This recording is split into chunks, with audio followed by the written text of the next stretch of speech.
Hello, good morning. पिछली class में हमने इश्यू ऑफ शेयर के बारे में अकाउंटिंग ट्रीटमेंट की बात करी थी। अंशों का निर्गमन, उस पर लेखा प्रविष्टियां किस प्रकार होती है। कंपनी जब भी शेयर इशू करती है, कैपिटल पर दो प्रकार से पूंजी मांग सकती है। या तो समस्त धनराशि आवेदन के साथ ही मंगा ले, और या फिर कंपनी किस्तों में भी पैसा मंगा सकती है। अंशों के निर्गमन पर कंपनी 4 किस्तों में पैसा मांग सकती है: on application, on allotment, on first call, on second call, या सारा ही पैसा एक साथ आवेदन के साथ भी मांग सकती है। पिछली क्लास में हमने अंशों के निर्गमन की 8 प्रविष्टियों की बात करी थी, जिसमें से 2 एंट्रियां चारों इंस्टॉलमेंट के लिए थी।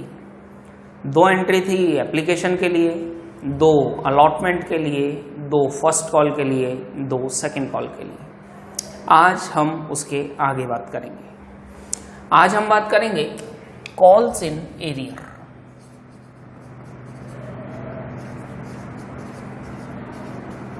बकाया मांग।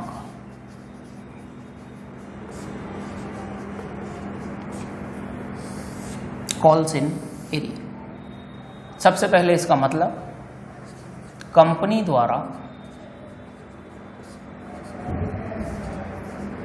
मांगी गई वह राशि जो कि अंशधारी द्वारा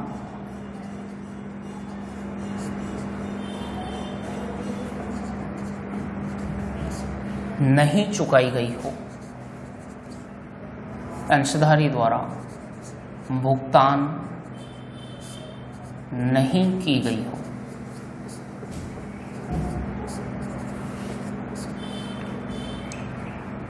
अमाउंट ऑफ कॉल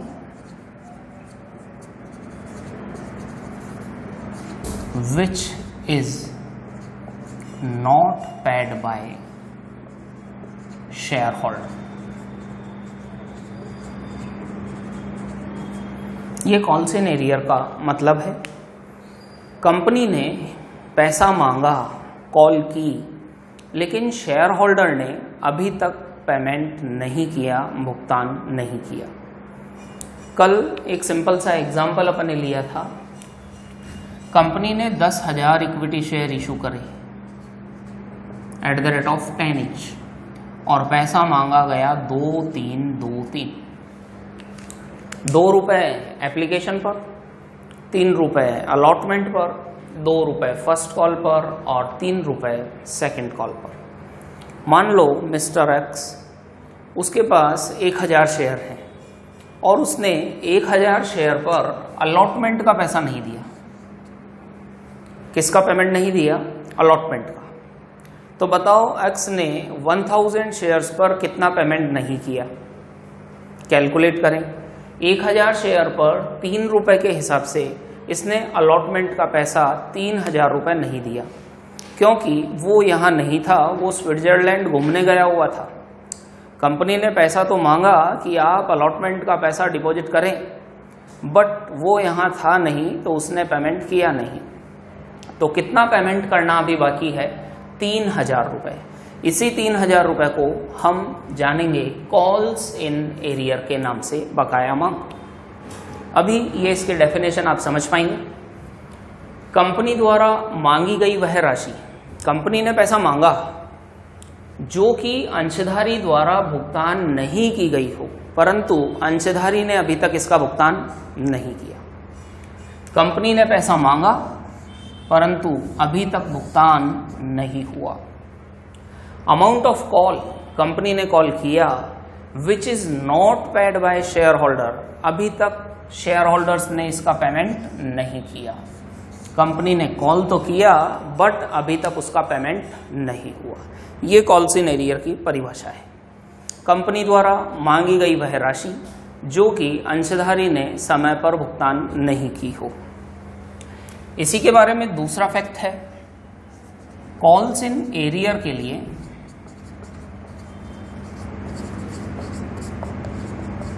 अलग से कोई प्रविष्टि करने की आवश्यकता नहीं, अलग से कोई एंट्री करने की आवश्यकता नहीं। अभी मिस्टर एक्स ने अपने 1000 शेयर्स पर अलॉटमेंट का पैसा नहीं दिया, 3000 रुपये, तो कोई टेंशन नहीं। अकाउंटिंग ट्रीटमेंट ये है, आपको कोई एंट्री नहीं करनी। हमने अलॉटमेंट का पैसा मांगा, बताओ कितना पैसा अलॉटमेंट पर हमने मांगा। हमारे पास टोटल 10,000 शेयर्स हैं, एक शेयर पर 3 रुपये के हिसाब से हमने कितना पैसा मांगा, 30,000। बट मिस्टर एक्स ने अपने 1000 शेयर पर 3 रुपये नहीं दिए, बोले तो कितना पैसा नहीं दिया, 3000। बताओ हमारे को टोटल कितना पैसा रिसीव हुआ, 27,000। तो कोई टेंशन नहीं, कॉल्स इन एरियर के लिए आपको कोई एंट्री करने की जरूरत नहीं। जब आप पैसा मांगेंगे तो कॉल करना है 30,000 और रिसीव कितना करेंगे, 27,000। यहाँ कोई अकाउंटिंग ट्रीटमेंट नहीं। इसका एक और फैक्ट, कॉल्स इन एरियर के लिए यदि अलग से एंट्री करनी हो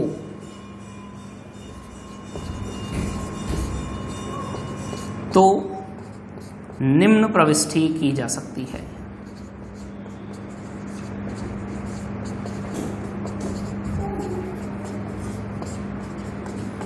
वैसे तो अभी सेकंड पॉइंट में आपको बताया कि कॉल्स इन एरियर के लिए कोई एंट्री नहीं करनी, बट फिर भी आपको अगर इसकी एंट्री करनी हो तो आप ये एंट्री कर सकते हैं। इसकी एंट्री है calls in arrear account debit to share particular share call.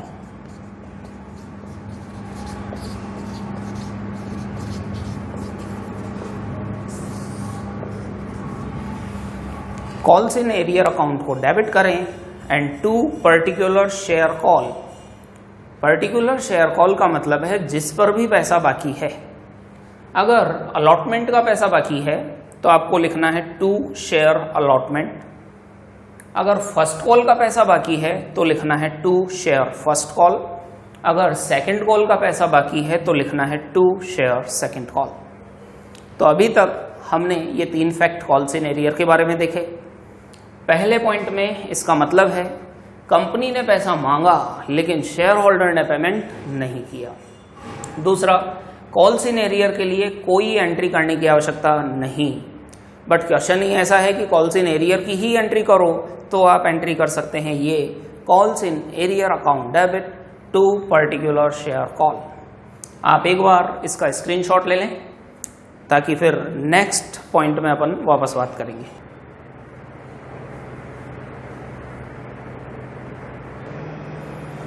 अब इसी में अगला फैक्ट है अलॉटमेंट पर बकाया राशि फर्स्ट कॉल के साथ प्राप्त होने पर कभी ऐसा भी हो सकता है कि अभी इस एक्स ने 1000 शेयर्स पर 3 रुपए के हिसाब से 3000 अलॉटमेंट पर नहीं दिए, तो ये अलॉटमेंट का पैसा आपको फर्स्ट कॉल के साथ दे सकता है। तो कभी फर्स्ट कॉल के साथ अगर इसका पैसा आया तो इसके लिए आप क्या एंट्री करेंगे, bank account debit to share first call.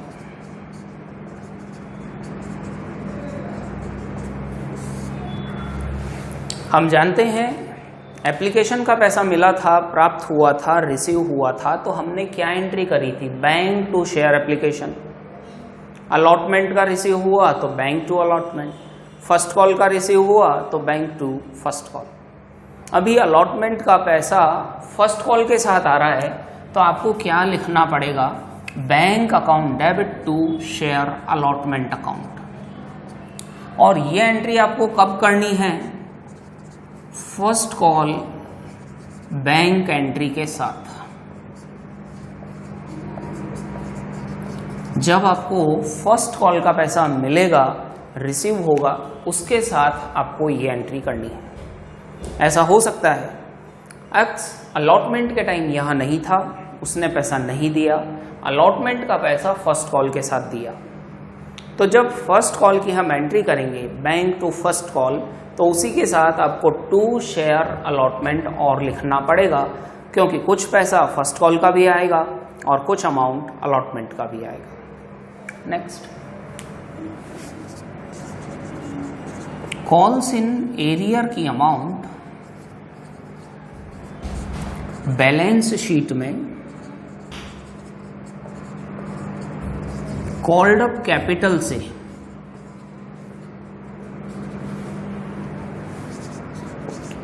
घटाकर दिखाया जाता है।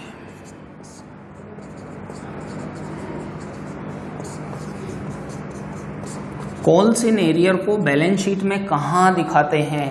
शेयर कैपिटल हेड में कॉल्ड अप कैपिटल से लेस करके, इस प्रकार से कॉल्ड अप कैपिटल और इसमें से लेस करना है कॉल्स इन एरियर। देन जो अमाउंट आएगा इसको आप जानेंगे पेड अप कैपिटल के नाम से। कॉल्ड अप का मतलब है कि आपने पैसा मांगा कितना, पेड अप का मतलब है आपको प्राप्त हुआ कितना। मान लो हमने सारे ही 10 रुपए मांग लिए, यही 10,000 शेयर्स हैं, 2 3 2 3 2 3 2 3, टोटल 10 रुपीज़ हमने कॉल्ड अप कर लिया है। तो टोटल पैसा हमने मांगा 1 लाख रुपए। इसमें से पैसा बाकी कितना चल रहा है, कॉल्स इन एरियर कितना है? 3,000 रुपए किसी के प्राप्त नहीं हुए। तो बताओ आपको टोटल कितना पैसा रिसीव हुआ है? 97,000। किसी और शेयर होल्डर का भी अगर पैसा बाकी है तो वो भी यहाँ ऐड होकर के यहाँ टोटल अमाउंट लेस कर देंगे। Total amount of calls in arrear यहाँ इसमें से क्या कर देंगे? डिडक्ट कर देंगे। Last point, interest on calls in advance, calls in arrear 10% वार्षिक की दर से चार्ज किया जा सकता है। अभी एक्स ने अलॉटमेंट का पैसा आपको नहीं दिया, 1000 शेयर्स पर 3 रुपए के हिसाब से 3,000 उसने नहीं दिए, तो अलॉटमेंट का 3,000 रुपये आपका बाकी है। इसने अलॉटमेंट का पैसा फर्स्ट कॉल के साथ दिया। मान लो अलॉटमेंट का पैसा फर्स्ट कॉल के साथ दिया 6 महीने बाद, तो बताओ अपना क्या कर्तव्य है, अपना क्या अधिकार है? हम चाहें तो उससे क्या वसूल कर सकते हैं? ब्याज, इंटरेस्ट भी वसूला जा सकता है। अगर इंटरेस्ट नहीं लेंगे तो ऐसे सभी शेयर होल्डर अगर लेट पेमेंट देंगे तो कंपनी को नुकसान होगा। तो 6 महीना लेट अगर इसने पेमेंट दिया, अलॉटमेंट और फर्स्ट कॉल के बीच में 6 महीने का डिफरेंस था, अलॉटमेंट का पैसा फर्स्ट कॉल के साथ दिया, तो 6 महीने का आप यहाँ पर उससे ब्याज ले लें। उसने 3,000 रुपये लेट दिया, 10% के हिसाब से 6 महीने का ब्याज लगा दें। अगर 3 महीने बाद दिया है तो 3/12, 10 महीने बाद दिया है तो 10/12। तो कितना इंटरेस्ट यहाँ पर बन जाएगा? 150 रुपीज़, 150 रुपया उसका ब्याज बन जाएगा। तो कॉल्स इन एरियर पर हम ब्याज भी वसूल कर सकते हैं। अधिकतम कितना % ब्याज वसूल किया जा सकता है? As per memorandum of articles 10% annual के हिसाब से आप इंटरेस्ट वसूल कर सकते हैं। तो ये हुआ कॉल्स इन एरियर। पहले की स्लाइड में कॉल्स इन एरियर का मतलब था कंपनी ने पैसा शेयर होल्डर से कॉल किया और शेयर होल्डर ने अभी तक उसका पेमेंट नहीं किया। कॉल्स इन एरियर के लिए अलग से कोई एंट्री करने की रिक्वायरमेंट नहीं।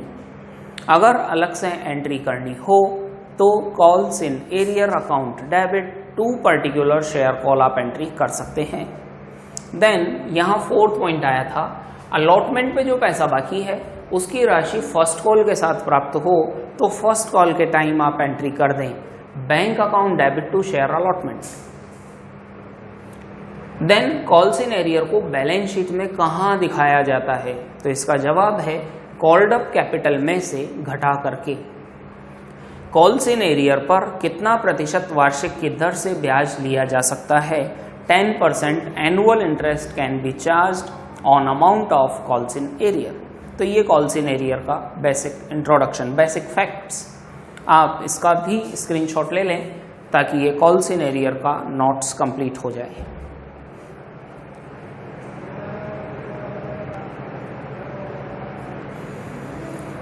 अब कॉल्स इन एरियर से रिलेटेड एक एग्जाम्पल, एक क्वेश्चन अपन सॉल्व करेंगे। अभी तक जितना भी अपन ने पढ़ा उससे रिलेटेड एक क्वेश्चन मैं अभी आपको बोर्ड पे करवा रहा हूँ। क्वेश्चन है, एक्स लिमिटेड ने 10 रुपये वाले 10,000 इक्विटी अंश 10 रुपये वाले निर्गमित किए। राशियां इस प्रकार दी है 2, 3, 2, 3। क्वेश्चन शॉर्ट में लिख रहा हूँ, समझ में आएगा। 10,000 शेयर 10 वाले, 2 रुपये पैसा मांगना है एप्लीकेशन पर, 3 रुपये अलॉटमेंट पर, 2 रुपये फर्स्ट कॉल पे और 3 रुपये सेकेंड कॉल पर। सभी से समय पर पैसा मिल गया, केवल एक शेयर होल्डर एक्स जिसके पास 200 शेयर्स हैं, अलॉटमेंट, फर्स्ट कॉल और सेकेंड कॉल का पैसा इसने नहीं दिया, या राम का नाम लिखते हैं। एक शेयर होल्डर है राम जिसने अपने 200 शेयर्स पर allotment, first call and second call का पेमेंट नहीं दिया, बाकी सभी का पेमेंट समय पर प्राप्त हो गया। जर्नल प्रविष्टियां दीजिए, गिव जर्नल एंट्रीज। बस ये पूरा एक क्वेश्चन हो गया कि कंपनी ने 10,000 शेयर 10 रुपये वाले इशू करे, अमाउंट देना था 2323। राम एक share holder who holded 200 shares could not pay amount of allotment, first call and second call. give journal entries। बाकी सबका पैसा मिल गया, केवल राम ने समय पर पैसा नहीं दिया। तो इसको शुरू करते हैं। सबसे पहले application, then allotment, then first call, then second call. तो सबसे पहला काम एप्लीकेशन का पैसा प्राप्त करें। क्या एंट्री बनेगी? Bank account debit to equity share application. बताओ एप्लीकेशन पर कितना पैसा मिलेगा? 10,000 शेयर और एक शेयर पर आपको मिलेंगे 2 रुपये। तो टोटल कितना पैसा आपको मिल रहा है? 20,000, 20,000। देन एप्लीकेशन की अमाउंट को कहाँ ट्रांसफर करेंगे? कैपिटल अकाउंट में। Equity share application account debit to equity share capital account. Allot भी आपने 10,000 शेयर्स ही करे हैं और एक शेयर पर 2 रुपये के हिसाब से पूरे 20,000। आपको यहाँ एंट्रीज पेयरली करनी है ताकि आपको कोई दिक्कत ना हो। एप्लीकेशन का पैसा आया, देन इस एप्लीकेशन की अमाउंट को कहाँ ट्रांसफर कर दिया? Capital account.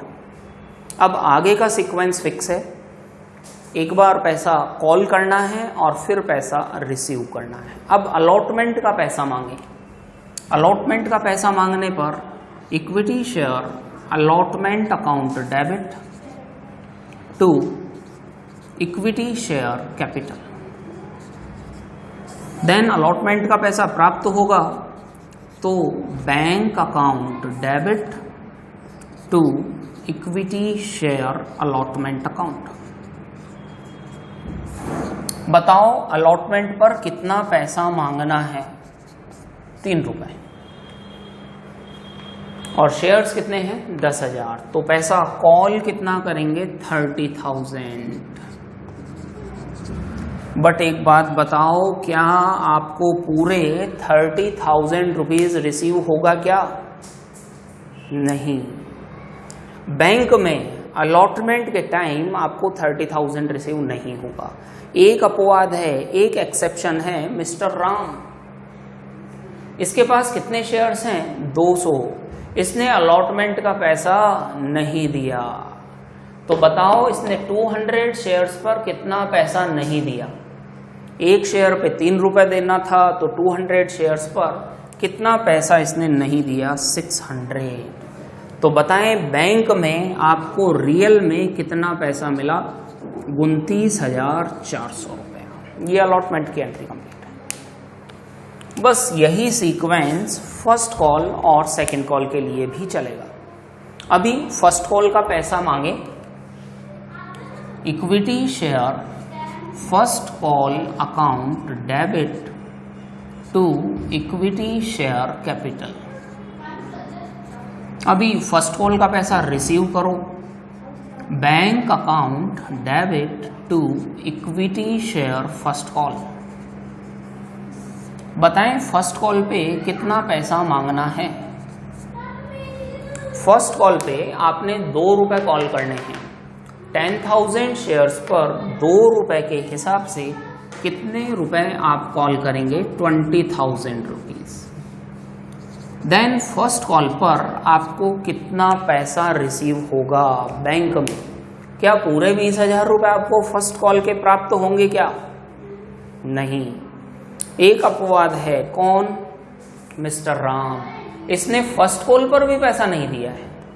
फर्स्ट कॉल पे एक शेयर पर 2 रुपए देना था, इसने अपने 200 शेयर्स पर पेमेंट नहीं दिया। बताओ कितना पेमेंट राम का नहीं आया? ₹400। तो बताएं बैंक में टोटल पैसा कितना आएगा? 19,600। ये फर्स्ट कॉल का सीक्वेंस। बस इसी तरह से सेकंड कॉल का पैसा भी मांग लें। Equity share second call account debit to equity share capital. ऐसे ही सेकंड कॉल का पैसा प्राप्त कर लो, bank account debit to equity share second call. Second call पे कितना पैसा मांगना है? 3 रुपए। सेकंड कॉल का 3 रुपए, 10,000 शेयर पर 3 रुपए के हिसाब से 30,000 मांगने हैं। बट क्या आपको पूरे 30,000 रिसीव होगा क्या? नहीं। एक अपवाद है मिस्टर राम, इसने फर्स्ट सेकंड कॉल का पैसा नहीं दिया। कितना पैसा नहीं दिया सेकंड कॉल का? 3 रुपए पर शेयर के हिसाब से 200 शेयर पर कितना पैसा नहीं दिया? 600 रुपए नहीं दिए। तो टोटल आपको पैसा मिला कितना? 29,400। That's all, solution completed. बहुत सिंपल सिस्टम है ये, अभी बहुत बेसिक चल रहा है। अंशों का निर्गमन करना है।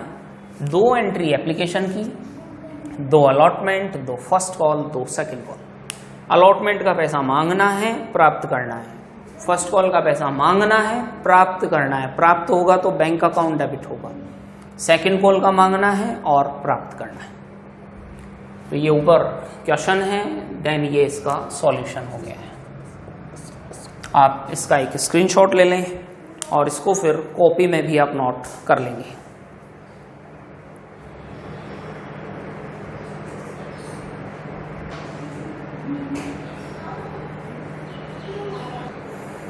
एक क्वेश्चन और लिखेंगे नया। 10,000 शेयर वापस इशू कर रहे हैं, वही 10 रुपए वाले। पैसा आपको मंगाना है वही 2323। एक अपवाद है मिस्टर राम, उसने अलॉटमेंट का पैसा नहीं दिया, बल्कि राम के पास जो 200 शेयर थे अलॉटमेंट की अमाउंट फर्स्ट कॉल के साथ दी। बाकी सभी का पेमेंट यथा समय प्राप्त हो गया इन टाइम। क्वेश्चन लगभग वैसा है, थोड़ा सा मैंने चेंज किया है। 10,000 शेयर 10 वाले, पैसा कॉल करना है 2323। केवल एक अपवाद है राम, जिसने 200 शेयर पर अलॉटमेंट के टाइम पैसा नहीं दिया था। अलॉटमेंट की अमाउंट उसने किसके साथ दी थी? फर्स्ट कॉल के साथ उसने अलॉटमेंट का पैसा दिया, बस बाकी सभी का पैसा समय पर प्राप्त हो गया। तो चलें इसको भी शुरू करते हैं। यस, एप्लीकेशन पे पैसा मांगे, कितना मांगना पड़ेगा? वही 20,000, 10,000 इंटू 2, और कैपिटल में भी ट्रांसफर कर देंगे वही 20,000। ये तो एप्लीकेशन। अभी अलॉटमेंट का पैसा कॉल करें 10,000 शेयर पर, वही 3 रुपए के हिसाब से सेम टू सेम 30,000। एक शेयर पर 3, तो 10,000 शेयर पर 30,000। बट बताएं अलॉटमेंट पे आपको कितना पैसा रिसीव होगा, प्राप्त होगा? क्या पूरे ही 30,000 आपको अलॉटमेंट पर रिसीव होगा? नहीं। 10,000 शेयर 3 रुपए के हिसाब से हमने मांगा 30,000। एक अपवाद है राम, अपने 200 शेयर्स पर अलॉटमेंट के टाइम पैसा नहीं दिया, अलॉटमेंट की अमाउंट फर्स्ट कॉल के साथ दी। तो मतलब यही हुआ ना कि अलॉटमेंट पे पैसा नहीं दिया, अलॉटमेंट की अमाउंट फर्स्ट कॉल के साथ दी। तो अलॉटमेंट पे राम की कितनी अमाउंट बाकी है? 200 शेयर पर 3 रुपीज के हिसाब से 200 अंशों पर 3 के हिसाब से 600 रुपये बाकी है। तो अलॉटमेंट के टाइम बैंक में आपको कितने रुपए प्राप्त होंगे? 29,400, 29,400। नेक्स्ट, फर्स्ट कॉल का पैसा मांगो। फर्स्ट कॉल पे वही 2 रुपए के हिसाब से 20,000 रुपये मांगने हैं, 10,000 शेयर इंटू 2। बट बताओ फर्स्ट कॉल पे आपको पैसा बैंक में कितना प्राप्त होगा? फर्स्ट कॉल के टाइम आपको बैंक में 20,000 तो प्राप्त होंगे ही, साथ ही राम के जो 600 रुपये अलॉटमेंट के बाकी है वो भी आपको प्राप्त होंगे। तो बैंक में आपको कितना अमाउंट रिसीव होगा? 20,600 रुपये। क्यों लिखा है क्वेश्चन में? अलॉटमेंट की अमाउंट फर्स्ट कॉल के साथ आई है, ये फर्स्ट कॉल चल रही है ना। अलॉटमेंट पे बाकी था राम का, कितना पैसा अलॉटमेंट पे बाकी था? 3 रुपए के हिसाब से 200 शेयर पर 600 बाकी था, वो फर्स्ट कॉल के साथ आया। तो फर्स्ट कॉल के साथ बैंक में कितना पैसा आया? 20,600। अभी कोई पैसा बाकी नहीं है, उल्टा पहले जो बाकी था वो भी अभी प्राप्त हुआ, तो टोटल 20,600 आए। To share first call to equity share allotment कुछ इस तरह से लिखना पड़ेगा कि 20,600 रुपये जो प्राप्त हुए उसमें से 20,000 रुपये तो हैं फर्स्ट कॉल के एंड 600 रुपये किसके हैं? अलॉटमेंट के। तो ये कुछ नया यहाँ पर है, इसको आप ध्यान से देखें। बड़ा सिंपल है, फर्स्ट कॉल का आया तो फर्स्ट कॉल लिखा, अलॉटमेंट का भी तो आया तो टू शेयर अलॉटमेंट पे लिखा। बस अभी सेकंड कॉल के लिए एंट्री कर लो। 3 रुपए के हिसाब से 10,000 शेयर पर पैसा मांगना है 30,000 और प्राप्त भी होगा पूरा 30,000, क्योंकि सेकंड कॉल पर कोई भी पैसा बाकी नहीं है। तो ये अगेन एक क्वेश्चन अपन ने और कर लिया है केवल 5-7 मिनट। बड़ा सिंपल सिस्टम है, और भी हम अभी प्रैक्टिस करेंगे और भी बहुत सारे क्वेश्चंस करेंगे। अभी आप इस क्वेश्चन का भी स्क्रीनशॉट ले लें, इसको भी आप कॉपी में लिखें और कॉपी में करें।